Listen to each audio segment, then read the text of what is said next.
안녕하세요. 저는 예쁜 딸과 함께 사는 40대 직장인입니다. 남편과는 3년 정도 사귀고 결혼했는데 신혼 때 아이가 생겨서 아이를 키우느라 바쁜 삶을 보냈습니다. 그러나 결혼 후 돌아보니 3년 동안 서로의 성격과 행동을 충분히 이해하지 못했던 것 같아요. 꽤 오랜 시간을 함께 했었지만 이제 와서 돌이켜 생각해보면 더 신중했다면 좋았을 텐데 하는 후회도 들기도 해요. 하지만 현재는 홀가분하고 마음 편안하게 살고 있어서 어떤 일이 있어도 어렵지 않게 지낼 수 있습니다. 마음이 편안하니 세상이 얼마나 아름다운지 깨닫게 되었어요. 아무쪼록 이야기를 이어가겠습니다. 저는 어릴 적 친정 아버지가 일찍 돌아가셨기 때문에요. 결혼할 때 외삼촌께서 혼주석에 대신 앉으셨던 걸로 기억돼요. 어릴 적에 아버지께서 계시지 않아서 친정 엄마께서 우리 형제를 키우시느라 많이 힘드셨죠. 남동생은 저보다 먼저 좋은 사람을 만나 결혼하셨고, 저도 남편과 진지한 관계가 되면서 자연스럽게 결혼 얘기를 나누게 되었어요. 시댁에는 두 어린이가 함께 계셨는데 상견례 때 양가 어르신들과 가족들이 정중히 만나셨어요. 시댁에서는 친정 아버지께서 계시지 않는 걸 미리 아시고 거리낌 없이 저희를 받아주셔서 감사했어요. 그런데 남편과 남동생은 첫 만남부터 서로 어색한 분위기를 느끼셨습니다. 실제로 남편은 자신만의 자격심을 가진 채로, 동생은 남편이 부분이 불완전해 시작점이 명확하지 않았습니다. 동생은 남편에게 생략합니다. 은근한 악감정을 품고 있다고는 전혀 몰랐는데 상견례 때 남편이 동생 내외와 인사했는데 주차장에서 먼저 만나고 오신 것 같았어요. 당시에 제 동생이 얼마 전에 새 자동차를 구입했던 상황이었기 때문에 솔직히 아직까지도 이해가 잘 되지 않아요. 하지만 저희 집안을 엄청 낮게 보았던 건지 동생이 타고 온 차를 보고 그리고 동생이 키가 크다는 걸 보고는 날카로운 반응을 보였었답니다. 그런데 저는 오히려 남편의 성격도 괜찮고 직장도 대기업이라서 빠른 면도 많다고 생각했죠. 게다가 저와의 눈높이도 비슷해 좋았어요. 그렇지만 남편은 자꾸 상견례의 이유로 동생을 의식하기 시작했어요. 남편이 자꾸 처남의 키는 몇이야? 라고 물어보곤 했어요. 회사는 어디 다니세요? 결혼은 언제 했어요? 나이는 정확히 몇 살입니까? 자꾸 이것저것 물어봐서 호구조사를 시작하더라고요. 그때는 별 생각 없이 키는 188 정도이고 이름은 들으면 잘 모르지만 4월 200명 정도 되는 중견기업에서 일하고 있어요. 결혼은 일찍 했어서 벌써 3년이 넘었어요. 제 나이보다 2살 어리니까 편하게 대해도 된다며 이런저런 얘기를 해주었어요. 여기까지는 대화에 전혀 문제가 없었죠. 하지만 남편이 은근히 동생을 깎아내리기 시작하는 거예요. 근데 솔직히 제가 키만 멀대같이 크지 넘. 말라서 볼품없어 보이더라. 살 좀 쪄야겠다. 운동은 좀 해야 되는 거 아니에요? 부인 먹여 살리고 애 낳고 하려면 과장이 돼서 건강관리부터 해야지. 그리고 남자가 중견기업이 뭐야? 대기업 다니거나 번듯한 직장까지 생각을 해야지. 중견기업 다니면 아직도 기반이 없을 텐데 뭐하러 결혼을 일찍 했대. 맞벌이 하나라며 좀 많이다 싶은 말을 많이 하더라고요.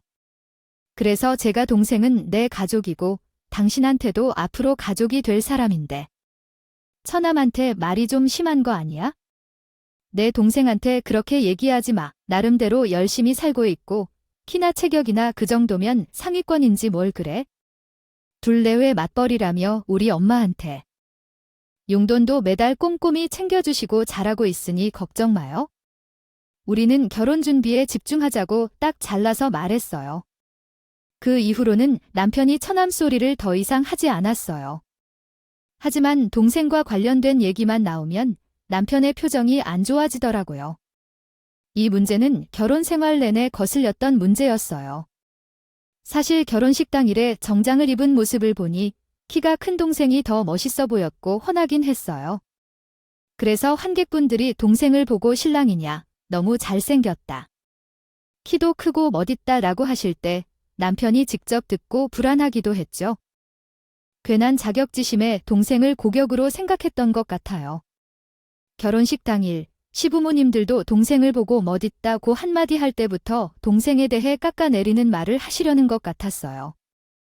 예를 들어, 새아가 동생이 중견기업 다니는데 우리 아들은 대기업 다니니까 능력도 좋고 인물도 잘나서 너는 남편 참 잘 만났다. 우리 아들은 체격도 뚱뚱하고 잘생겼잖아. 예전부터 여자들이 줄을 서서 따라다녔는데 새아가 만나려고 했더니 다 거절했다. 근데 그때 보니 동생은 키는 큰데 너무 말랐더라. 우리 아들처럼 남자가 근육도 있어야 되는데. 운동은 한다는데 아직 젊은데 관리 안 하면 안 됐지? 아이는 없고. 아이가 없으면 나중에 외롭다는 거예요. 그래서 두 분은 꼭 아이를 낳으라고 해라 하며 별소리를 다 하는 거죠. 그 얘기를 하시면서 은연중에 동생에게 좋지 않은 말씀을 하시니까 제가 뭘 어떻게 반박해야 할지 어려웠어요. 되게 심한 말은 아니었고 어른들이 의뢰하는 오지랖 넓은 말이라서 그것으로 따빡따빡 반박하기엔 애매한 부분이 있었거든요. 저는 속으로 자격지심이 심한 집안이구나 라고 생각했지만 그 이외에도 크게 거슬리는 것은 없었고 대충 넘어가면 분위기가 금세 바뀌니까 크게 신경 쓰지 않았어요. 그래서 나름대로 평화로운 생활이 이어졌죠. 어느 날 갑자기 동생의 혼자 사는 내외가 어려워지게 되었습니다. 사는데 어려움을 겪던 동생은 회사의 구조조정으로 갑자기 퇴사하게 되었습니다. 일자리를 잃은 그날, 동생은 술을 마신 뒤에 전화해와서 누나, 나 이제 어떻게 해야 되지? 우리 와이프 나만을 위해 살았는데 회사가 갑자기 퇴사시키면 어떻게 해야 할까? 라며 울고 있었습니다. 제가 무슨 일이 있는지 물어봤더니 동생은 계속 울면서 회사가 어려워져서 갑자기 부서를 폐쇄하더니 나를 포함해 여러 명을 그냥 무슨 대우 없이 잘라버렸어. 조금의 퇴직금만 주고 그냥 나가라고 했어 라고 말했습니다. 제가 어떻게 해야 하는지 막막해하니 이 불경기 속에서 언제쯤 위기를 극복할 수 있을까요? 일자리를 구하고 자리를 잡을 수 있을까요? 그렇다고요. 그러면서 계속해서 신세를 탄하고 있는데 저를 달래며 퇴직금으로 버텨보고 새해에 일자리를 구하면 된다고 위로해주니까 조금씩 평온해지면서 전화하다가 잠들었던 것이 생각이 나네요. 하지만 동생은 결국 이적에 실패를 했고 둘의 내외가 급하게 알바를 하면서 버텼다고요. 저는 일부러 남편에게는 이 소식을 전하지 않았어요. 굳이 좋은 소식도 아니라서 전할 일도 없었고 괜히 안 좋은 말이 나올 것 같아서 말을 꺼내지 않았어요. 근데 우연히 친정에 가서 엄마랑 동생이 통화하는 것도 없고 남편이 이 사실을 알게 된 거예요. 친정 엄마가 동생에게 요즘 많이 힘들지? 당장 생활은 어떠해? 며느리는 잘 지내? 힘들어하지 않고 내가 반찬 챙겨준 건 잘 먹었는지? 앞으로 일은 어떻게 할 계획이야? 라며 이것저것 물었거든요. 남편이 그걸 듣고 자꾸 저한테 처남 잘린 거야? 뭐가 어떻게 된 거야? 처남 둘 내외 사는 건 괜찮은가? 모르겠네. 이제 굶어서 어떡해? 혹시 장모님 더 힘들어지시는 거 아니야? 이제 처남이 장모님에게 용돈을 드리기는 따뜻하지 않아라고 하더라고요. 근데 자세히 보니까 걱정하고 있는 척을 하면서 동생이 잘 안 되는 것 같아서 은근히 좋아하는 것 같았어요. 가뜩이나 나도 예민한데 그 모습을 보니 얼마나 짜증이 난지 몰라요.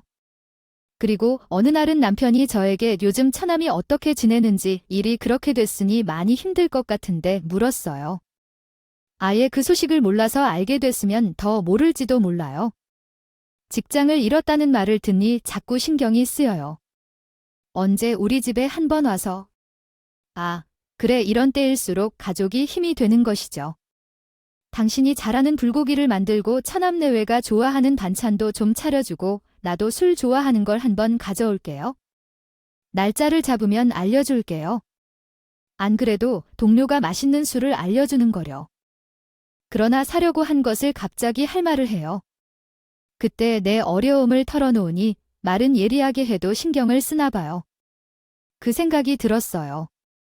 그래서 동생에게 언제 시간이 되는지 물었고 동생은 휴일 바로 전날 저녁이 좋다고 해서 남편과 계획을 잡았어요. 다만 남편에게 부담되지 않게 올케를 제외하고 동생만 부르겠다고 결정했어요. 올케가 불편해하면서 남편이 실수를 할 것 같다는 느낌이 들었어요. 그래서 정확히 얼마나 당황스러울지 상상이 가요. 하지만 올케는 제가 따로 신경 쓰겠다고 말했고, 동생은 바쁘다는 핑계로 저녁 식사 날짜를 정했어요.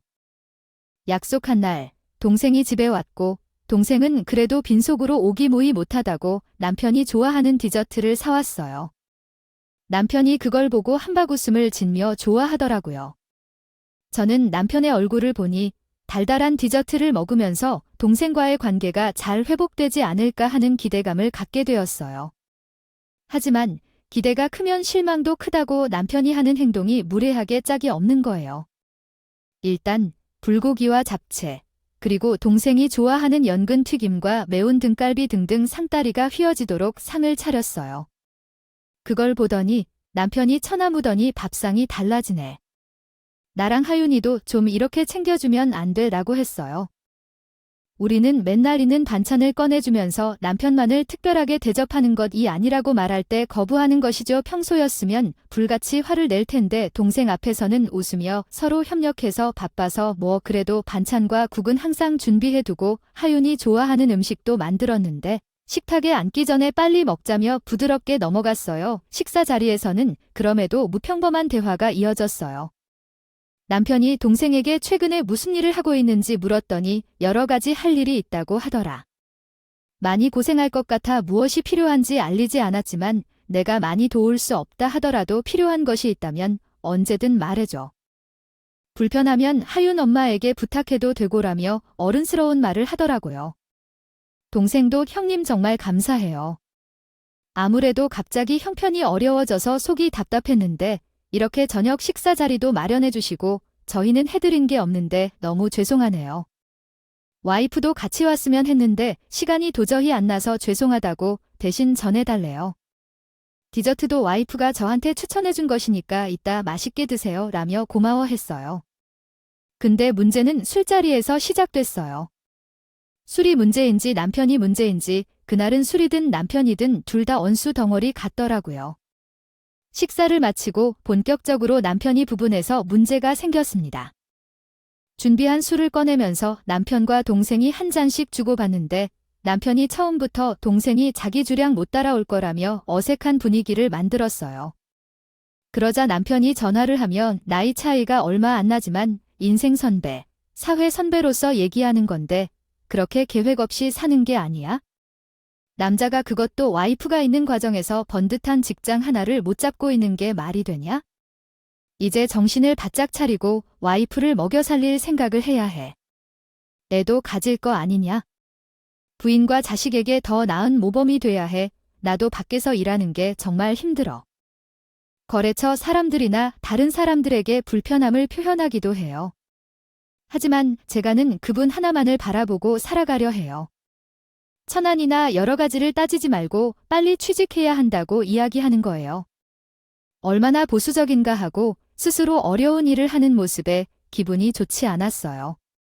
자신만을 위해 희생하는 척하는 게 불쾌한 모습 같았어요. 동생이 남편이 무례하게 행동해도 제가 말씀 듣는 게 예의 바른 일이라고 여겨요. 그럴 필요가 있을 거고요. 눈치 보지 않고 있거나 없는 척하는 남편이 얼마나 미안한지 몰라요. 척하는 건지 그래? 내 말 잘 새기고 들으라는 말이야. 천하면 키만 컸지 남자로서 가져야 할 포부도 없는 것 같고 아무 계획 없이 사는 것 같아서 걱정이 많이 되었어. 답답하기도 하고 인생 선배가 충고해주는 것이 중요한데 중심 잡고 살아야 한다며 계속 말도 안 되는 소리만 반복하는 거예요. 그대로 남편이 계속 내가 주변에 한번 일자리를 알아봐 주겠다는 빨리 돈 모아서 집을 살 거 아니냐는 등등. 동생 귀에 거슬리는 말만 골라서 하는 거예요. 동생은 계속 웃으면서 생각해줘서 너무 좋아해요. 나중에 고맙다고 응수한 후 도와줄 의사가 있다고 말하며 예의를 베풀었어요. 동생한테 얼마나 미안한지 모를 만큼 마음이 아프네요. 이러다가는 남편의 일장연설이 더 길어질까봐 제가 적당히 자리를 마무리했어요. 당시에는 이러다 취해서 내일 출근도 못할 것 같아 이제 그만 마시고 너도 얼른 들어가서 올케 챙겨줘. 올케가 불고기랑 등갈비찜을 좋아하니 아직 한 냄비 그대로 있으니까 넉넉하게 챙겨줄게. 가서 옳게 많이 먹고 기운 내라고 전해줘. 얼른 자리를 끝내버렸죠. 그리고 저는 동생을 마중 나간다는 핑계로 버스 정류장까지 바래다 줬어요. 미안해요. 남편이 정말 힘드네요. 지금까지 그런 적이 없었는데 갑자기 왜 그러는지 모르겠어요. 나도 모르게 술 취하는 습관이 있었나 봐. 내가 상처받은 것 같아서 내 마음이 더 아파. 내가 잘하고 있으니까 너무 걱정 말고 계속 꾸준히 해봐. 뭘 해보고 싶은 게 있으면 나한테 말하라고 하고 위로의 말을 건네면서 동생은 말만 들어도 감사하다고 해서 더 인사했다. 그러면서 자신도 더 열심히 살아보려고 한다고 했다. 버스가 바로 와서 동생은 돌려보내고 바로 집에 와서 지금까지 결혼한 이후로 가장 크게 싸웠어요. 당신이 뭐 하는 거야? 하루 종일 힘들게 일하니 불러서 놓고 무한하게 할 일이 뭐가 있어? 면전에서 다양한 말을 할 생각이라면 왜 불렀는지 생각해 볼 필요가 있어? 힘들어하는데 동생을 집에 보내 쉬지도 못하게 하고 집에 오라고 한 거야? 암만 술에 취하더라도 이렇게 하는 상황은 아니야? 이런 것보다는 그냥 둘이 맛있는 음식이나 먹으러 가거나 용돈을 주는 게 나을 거야. 그리고 집에 가자마자 이런 이야기를 하니 남편은 원래 조언을 받을 때 더 도움이 되는 법이야? 천안이라도 나이가 있으면 이런 말을 알아듣겠지. 당신이 이런 험담을 하겠다면 장모님이 하겠어. 상견례 때 처음 보자마자 이런 생각을 한다면 그 정도로 직장 수준이 높다고 생각할 텐데 외제차를 끌고 들어오지 않아도 눈에 띄니까 악역인 나 같은 사람도 필요하다는 것을 알아야 해. 법이야 라며 말도 안 되는 소리를 하더라도 그 말을 들으면서 더 열받아서 그런데 당신은 왜 그렇게 잘났다고 생각하느냐 막말로 대기업 하나 다니는 것 외에 본인이 무엇이 되어야 한다고 생각하느냐 그렇지 않은가? 그렇게 잘난 사람이어도 여태까지 승진 한 번 못해서 만년 대리하라고 말씀하였습니다. 솔직히 말씀드리면 제가 사회생활을 더 늦게 시작하였는데도 이미 팀장입니다. 남편이 일을 못하는 것인지 사람들과 잘 맞지 않는 것인지 만년 데리고 있었는데 제 동생을 무시하는 행동을 보니 저도 한마디 하여 무시해버렸습니다. 제 말을 듣고 남편이 어이없어하며 그 말이 왜 그러냐 나를 무시하려면 짜증을 내는 거예요. 그래서요. 쓴소리는 아프더라도 도움된다고 말해. 당신도 자극을 받아서 빨리 승진하고 싶은 마음이야? 내가 그렇게 했듯 시부모님도 해주겠지? 누가 하겠느냐고 대건에 거칠게 대응해버렸어. 남편은 말이 필요 없는 듯 조용해지고 그러면서 그때 이야기하자며 말을 꺼내는데 돈을 용돈으로 주는 거 말야. 어른들한테 동시에 주고 있잖아. 다음 달부터 그만 주자고 우리 부모님은 괜찮아 하셔. 받기 싫다고 하시는데 그런 시대니까 당신도 알 거야. 돈을 허무하게 쓰지 말고 경기가 어려워진다고 하니 아끼며 사용해야 해. 당신도 처남의 상황을 보고 배워야 할 것이 있지 않을까? 우리 부모님이 그러니까요. 괜찮으시다는데 장모님도 당연히 오케이 하시겠지라며 갑자기 양가의 용돈을 끊어버리자고 하는 거예요. 사실 전부터 남편은 양가 부모님에게 용돈을 드리는 것이 조금 부담스러워 했어요. 특히 시부모와 친정어머니에게 같은 돈을 드리면 나중에는 친정어머니가 더 많은 돈을 받게 되는 것을 줄이고 싶어 하는 게 드러났죠. 2인분을 한 명에게 주는 것이 아깝다는 생각이 든 거예요.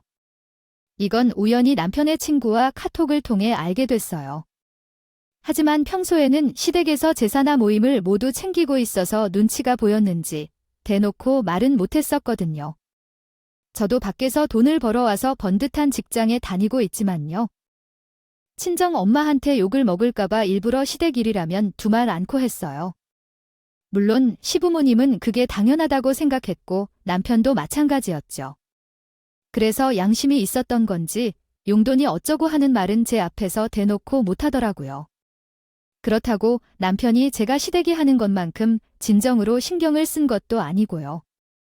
근데 이번에 동생 내외 형편이 어려워진 걸 빌미로 용돈을 아예 끊어버리자는 게 어이가 없었어요. 그래서 제가 답답한 마음에 자식된 도리로 양과 어른들을 챙겨드리는 건 기본인데 그걸 아까워하는 거야 라고 따졌어요. 그러니 남편 본심이 나왔어요. 솔직히 우리도 애를 키우느라 하는 형편이 어렵지 않나요? 빠듯하고 우리 부모님 두 분께 주는 돈을 장모님 한 분께 주는 것은 형평성에 맞지 않아. 전에 용돈을 조금 줄여야겠다고 고민했는데 그냥 끊는 게 나을 것 같아.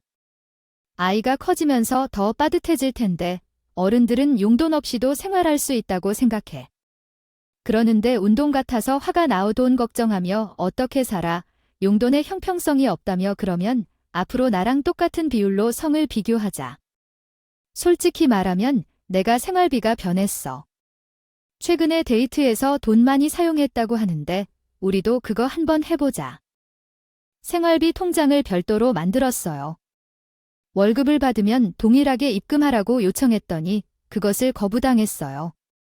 그래서 일단 용돈 지출을 중단하라고 엄포를 놓았어요. 하지만 결국 논의를 통해 해결이 되지 않았고 용돈을 완전히 끊기로 합의했어요. 물론 나는 남편에게 비밀리에 친모에게 용돈을 주고 동생에게 생활비를 지원하며 도와주었어요. 동생이 안정적으로 일할 수 있도록 도와주기 위해서예요. 친모가 덜 힘들게 지낼 수 있고 남편 및 시댁에서 더 좋은 대우를 받을 수 있도록 후원해 주었어요. 그 과정에서 갑자기 동생 부부가 가게를 오픈했다는 소식을 들었어요. 결과적으로는 올케 친정 가족의 도움을 받아 프랜차이즈 창업을 성공한 것이었어요. 두 사람은 자녀가 없을 때 힘든 점을 아끼면서 창업을 했다는 내용이에요. 미안해서 눈물이 나기도 하고 사업이라는 것은 쉬운 일이 아니라서 많이 걱정이 되었어요. 괜히 걱정하지 않아도 돼요? 동생이 누나, 내가 와이프와 많이 고민하고 결정한 것이니까 잘 될 거라고 믿어줘라며 자신있게 말해주었어요. 대기업이기도 하고 다른 프랜차이즈들도 모두 성공했으니까 우리도 잘 될 거라고 봐요. 그래서 나도 동생 내외가 아직 젊으니까 잘할 거라고 믿었지요. 하지만 처음에는 본사의 도움으로 겨우 매출이 유지될 정도가 나왔어요. 둘 다 사업 경험이 없어서 초반에는 어려움을 겪었지만 시간이 흐르고 동생과 월케가 열심히 노력한 덕분인지 손님이 점점 더 많아지고 있어요. 배달도 잘 되고 있어요. 1. 조금씩 들어서는 사업이 눈더피처럼 바쁘게 되었어요. 그러던 중에 가게 매출이 10억 원을 넘게 되었죠.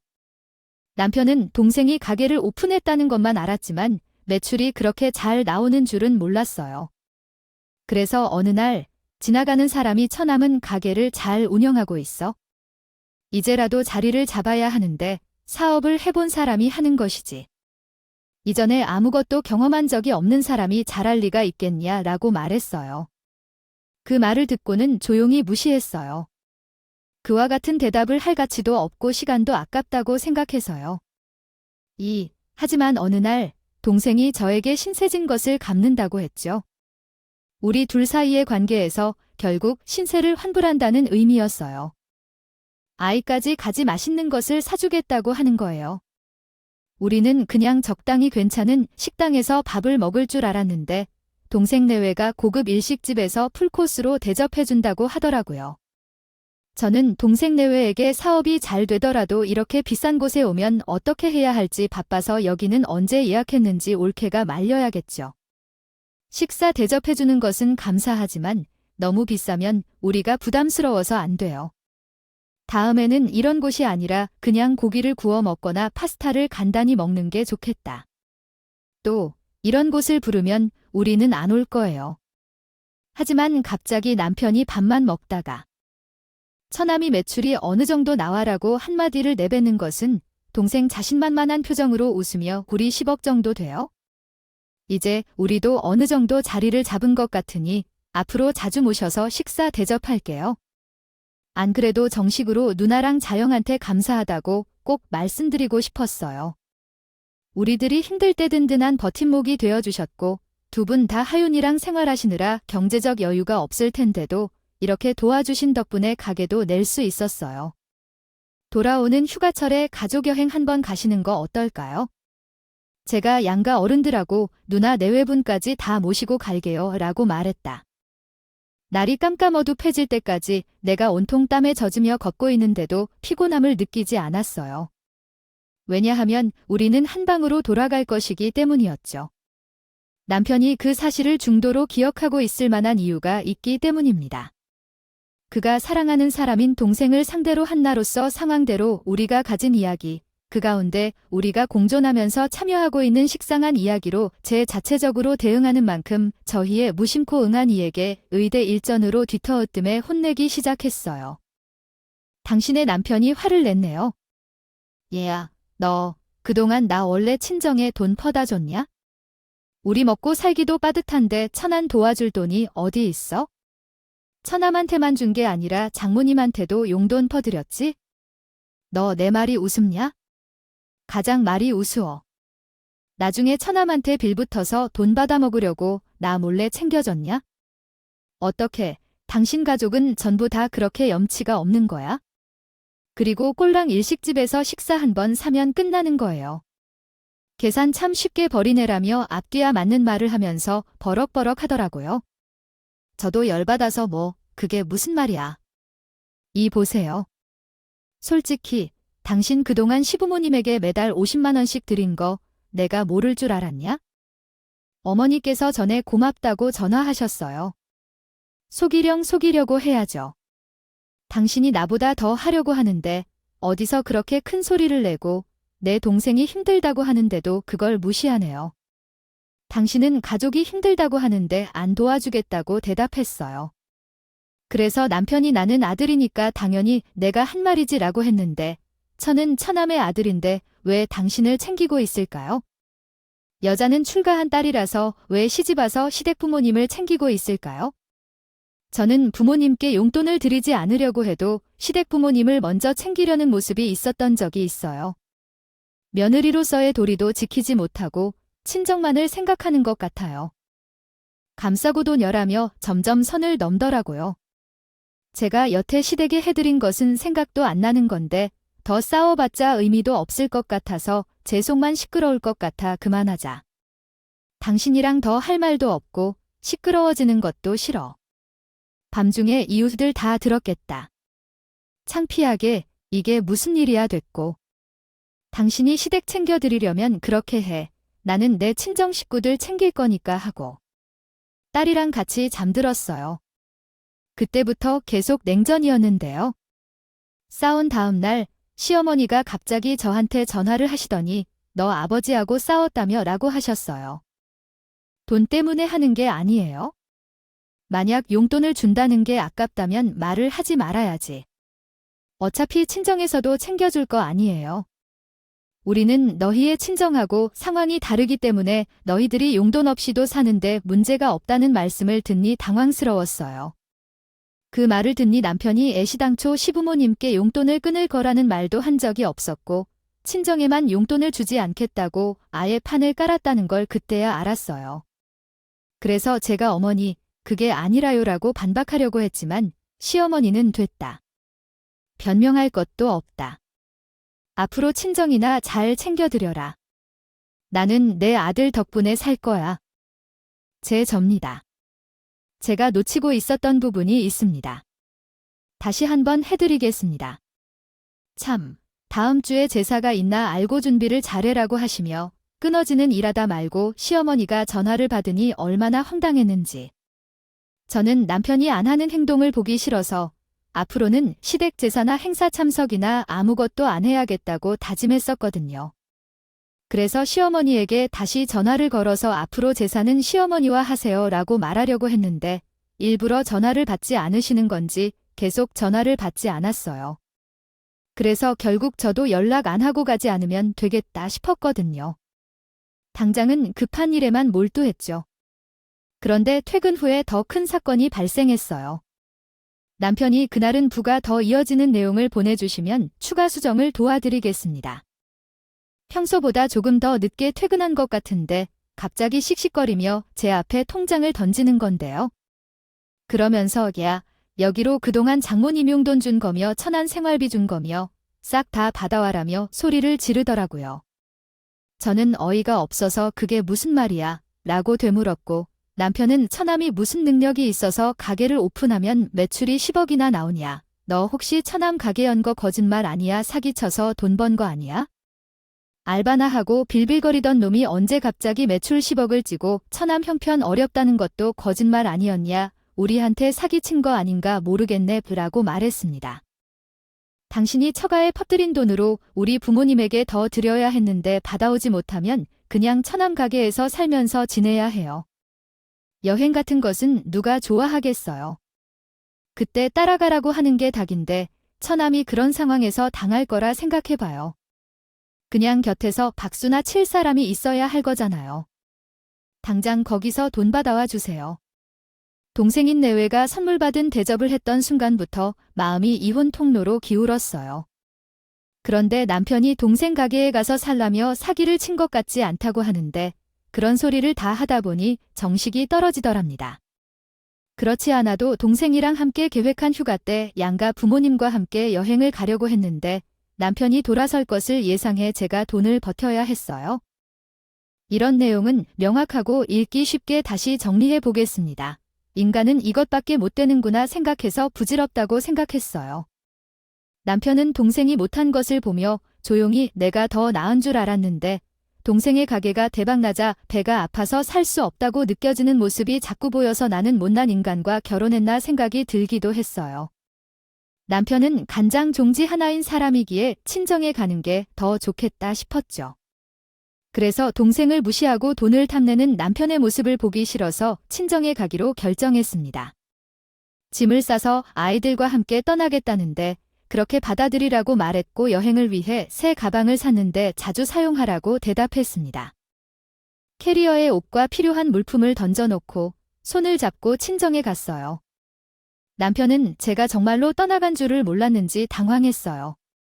하지만 제가 일부러 동생에게 전화해서 지금 바로 차를 운전해서 나를 그리고 하윤이를 엄마 집에 데려다 주어 나 이혼하려는데 도저히 이런 남자와 살 수 없다고 말했더니 남편은 얼굴이 붉어지며 나가라고 소리쳤어요.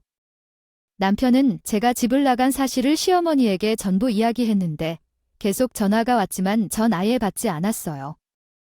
어차피 이혼할 거니까 상대할 이유가 없잖아요. 그런데 시어머니가 남편에게 전화해서 며느리가 안 써도 나하고 우리하고 셋 모시고 가족 여행 가자고 해서 어떻게 할지 정말 막막하네요. 됐냐고 물어보셨나 봐요. 남편이 제게 어머니 전화 오셨는데 처남이 여행 보내준다고 한 거 그새 어머니한테 다 말씀드렸냐? 진짜 여행 준비한 거냐? 왜 나한테 얘기를 제대로 안 해?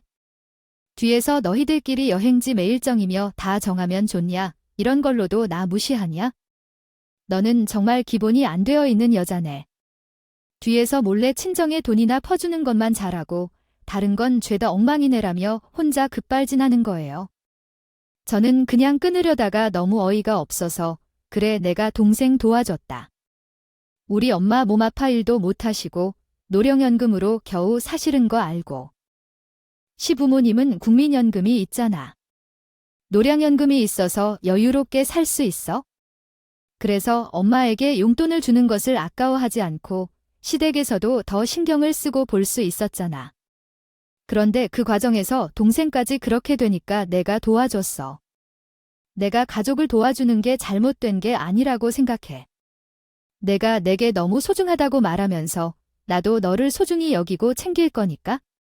그래서 여행은 우리 엄마, 동생, 나, 그리고 하윤이만 갈 거야. 이미 너와 시부모님과의 여행은 모두 취소했어. 만약 내가 보내주고 싶다면 내가 직접 보내드리라고 하면 되겠지? 그래서 남편이 그런 행동이 어디에 있는지 크게 싸우긴 했지만 나는 그냥 바빠서 성미 부리면 혼자 산속으로 가서 지내겠어. 소리를 지르라고 했고 전화를 끊었어요. 그런데 남편이 또 시어머니에게 말했나 봐요.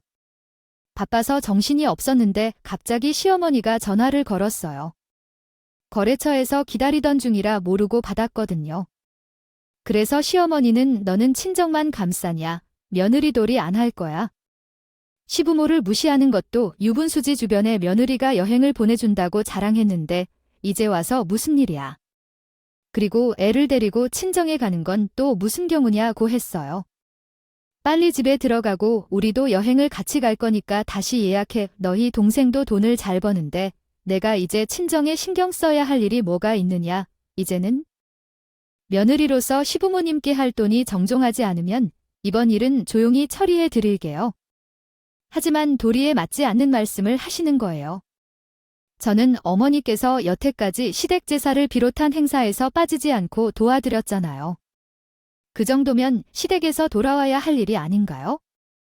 갑자기 저에게 도리를 다해야 한다는 얘기를 하시고 그리고 친정의 형편이 좋다고 하신다니 진짜 모르고 하시는 말씀이에요. 제 아버지와 이혼할 것이기 때문에 저는 사실 며느리가 아니라고 생각하고 있어요. 효도를 하라는 말씀을 하신 뒤에 그 잘난 아들에게 말씀하세요. 그 후로 그들은 시어머니가 전화를 여러 번 더 했지만 전화를 받지 않았어요. 남편은 전화를 받지 않으니까요. 빨리 돈을 내놓고 집에 돌아오라며 문자를 보았는데 성화했어요. 남편이 나에게 돈을 내놓고 집에 들어오라고 말하니 화가 나서 나에게 돈을 내놓고 집에 들어오라는 건 무슨 소린가요? 나를 바보로 여기는 건가요? 너희 집안이 그 정도 수준인 줄 몰랐어요. 라고 말했어요. 난 우리 엄마를 욕먹을까봐 너희 집안일에 관여하지 않았어요. 그런데 너희는 이런 일을 왜 하는 건가요? 돈 몇 푼으로 사람을 그렇게 대하는 건 무슨 말인가요? 너와 함께 살 생각은 없어요. 이렇게 계속해서 스트레스를 받는 것보다 이혼하고 엄마와 함께 살 생각이에요. 이렇게 결정했으니 남편이 이혼을 하려면 이점을 따져봐야 할 거라고요. 무슨 말인가요? 아이가 있는데 왜 그런 이혼이야? 어떻게 애 엄마가 이혼 얘기를 그렇게 쉽게 꺼내는 건가요? 애가 아빠를 찾으면 무엇을 말해야 할지를 징징거리는데 하지만 남편은 주말에도 아이를 돌보지 않고 나라를 떠나버리고 애는 과거부터 아빠 찾는 적이 없었어요. 어느 날 남편이 제 전화에 받지 않자 애에게 전화를 걸었는데 애는 왜 엄마를 괴롭히냐며 아빠를 싫어한다고 솔직하게 말했어요. 그러자 남편은 애에게 전화도 하지 않고 제게 애를 만나고 싶다고 말도 안 했어요. 애에게 얼마나 관심이 없어야 그런 식으로 하는 건지 이해가 되지 않았어요. 진짜로 세트 레이아웃 매니저, 뉴 리니어 레이아웃 매니저, 디스. 소장을 제출했고 본격적으로 소송을 진행했어요. 변호사와 얘기하면서 열심히 증거부터 싹싹 모았죠. 그때부터 일부러 남편과 시어머니와 전화를 피하지 않았어요. 무조건 더 건지려고 받았던 건데 마침 시어머니가 전화로 제게 어디서 이혼을 함부로 언급하고 당장 우리 아들 챙겨줘. 아침밥도 못 먹고 출근하잖아 라며 어처구니 없는 말을 했어요. 저는 화도 나지 않았어요. 오히려 증거 하나를 더 잡은 것 같아서 속으로 기뻤어요. 집안 사람들한테 정을 떨어지게까지 했고 이제는 애잔해도 하기까지 했어요. 정이 떨어지고 아무런 감정도 없으니까. 미운 감정도 안 들었어요. 화도 안 났고 무슨 말을 하든 상관없었어요. 아무튼 변화와 사랑이 많은 남편이라면 시어머니나 저에게 막말하거나 잘못한 것을 모두 발견했고요. 증거가 확실하기 때문에 제가 승소할 수밖에 없었어요. 소송에서 이기면서 양육권과 친권 모두 저가 가져왔고 재산 분할도 더 유리했습니다. 남편과 시어머니에게 위자료도 제대로 받았어요. 이렇게 헤어지면서 뭔가 허탈하기도 했지만 예쁜 딸 하나는 잘 얻었으니 그건 정말 고맙다고 생각해요. 어쨌든 남편과 함께 사지 않는다면 친정엄마를 모셔와도 괜찮습니다. 생활비가 적게 드는 것 같아요. 친정어머니가 마음 편히 보아주시고 덕분에 제가 일하는데 신경 쓸 일이 많지 않았어요. 사실 시어머니가 자주 간섭하여 친정어머니가 원하시는 대로 안 볼 수 있었거든요. 사회적인 압력이나 사돈의 시선을 신경 쓰지 않아도 되어서 무언가를 도와주고 싶어도 잘 도와주시지 못했어요. 이제는 그러한 어려운 환경에서 벗어나서 친정어머니도 제게나 제 딸에게 해주고 싶은 것들을 마음껏 해주시는 것 같았어요. 동생의 가게 매출도 늘어나서 전국적으로 소문이 퍼지게 되었어요. 동생 아내는 창업 성공 사례로 강연을 하러 다니고 본사에서도 적극적으로 밀어주어서 계속해서 유리한 계약 조건을 유지할 수 있었어요. 동생은 제가 이혼한 후에 저에게 내가 잘 된 것은 모두 누나 덕분이야. 누나가 도와주지 않았다면 용기도 안 났을 거고 솔직히 창업할 돈도 없었을 거야. 누나가 생활비를 주고 내가 모아서 창업했으니 사실상 이건 누나의 것이라고 생각해.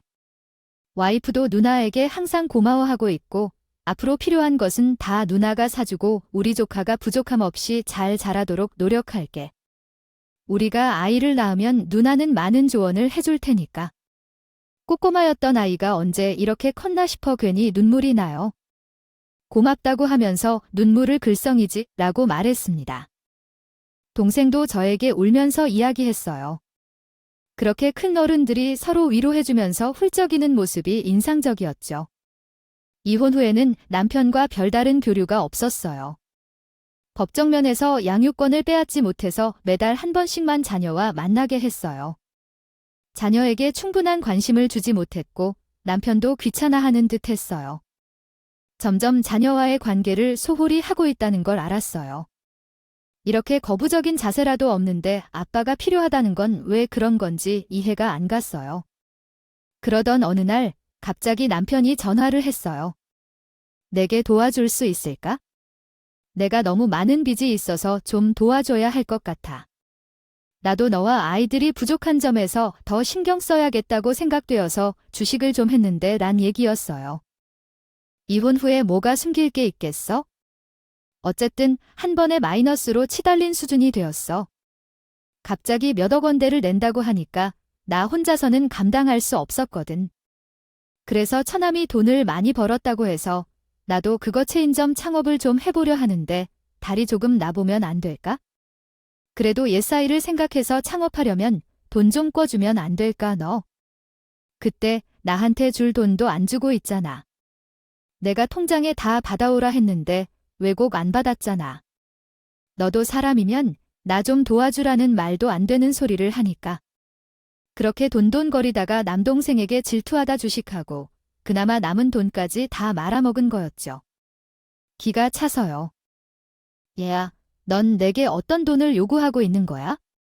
내가 내게 주어야 할 돈은 과연 무엇인가? 그 무슨 소리를 하는 건데?